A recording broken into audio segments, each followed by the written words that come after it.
Today, we're diving into one of the most critical and, honestly, tense spots on the entire planet.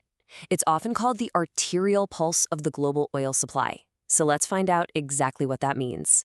The second you hear about any kind of trouble in the Persian Gulf, this is what happens. It's like a reflex. This deep-seated anxiety just ripples through markets and governments all over the world.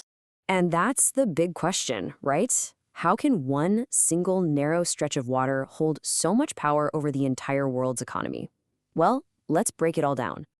Okay, so to really get why the Strait of Hormuz is so important, you first have to understand this idea of a geographical choke point. Just think of it like a massive 8-lane superhighway that suddenly gets squeezed down into a single lane. That's what these are. They're natural, narrow channels that are absolutely essential for global shipping. They make things incredibly efficient, but man, they're also incredibly vulnerable. And of all the maritime choke points on Earth, and we're talking about famous places like the Suez Canal or the Strait of Malacca, none, and I mean none, carries the economic weight that the Strait of Hormuz does. And this phrase just nails it. It's the perfect way to think about it. This isn't just a shipping lane. It's a vital artery. If it gets clogged, or even worse, severed, the entire global economy feels it. And it feels it fast. So let's put some numbers to that arterial pulse. Just how much of the world's lifeblood, especially from huge producers like Saudi Arabia, the UAEs, Kuwait, and Iraq, is actually pumping through this one tiny spot. I want you to just try and picture it. Every single day, a whole fleet of supertankers is carefully navigating this strait. They're carrying oil that's headed for markets all across Asia, Europe, and North America. The sheer volume of energy packed into this one area is just staggering. And here it is, the big number. Roughly 20%. 1/5 of the entire world's daily oil consumption squeezes through this single channel. Just let that sink in for a second. 1/5.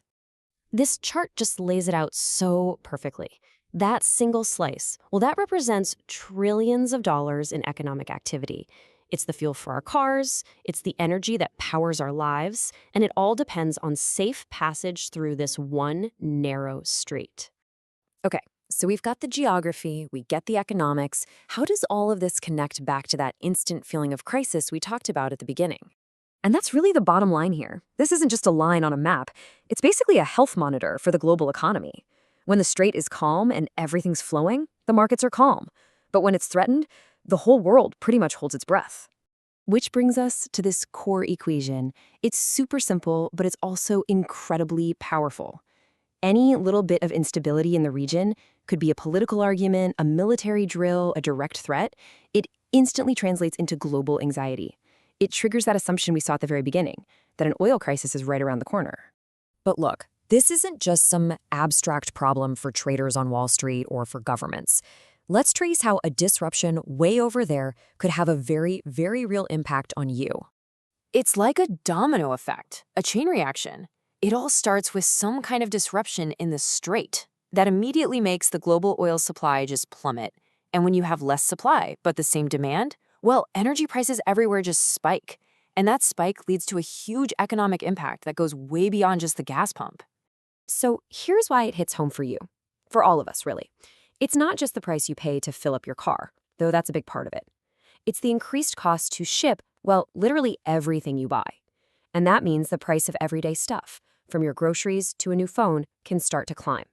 A crisis in the Strait of Hormuz is a crisis in your wallet. And that leaves us with this huge, critical question. Recognizing just how vulnerable we are is the first step. The next, and much harder step, is figuring out how to manage these immense geopolitical challenges to keep this vital pulse beating steadily for the entire world.